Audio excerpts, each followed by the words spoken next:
कहते हैं कि धारी देवी 7 भाइयों की इकलौती बहन थी। बचपन में ही माता पिता के देहांत के बाद सातों भाइयों ने धारी देवी की देखरेख की। वह भी अपने भाइयों की खूब सेवा करती थी। तभी भाइयों को पता चला कि उनकी बहन के ग्रह भाइयों के खराब हैं, तो वो बहन से नफरत करने लगे।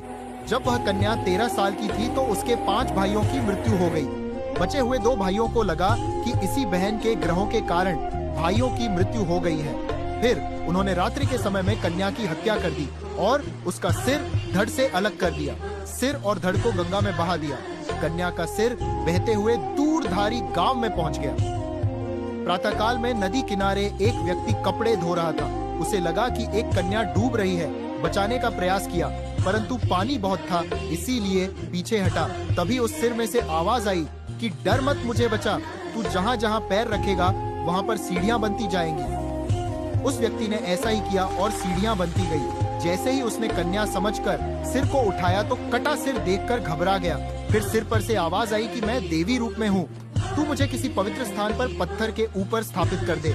व्यक्ति ने वैसा ही किया। तब देवी ने उसे सारी बात बताई और पत्थर में परिवर्तित हो गई।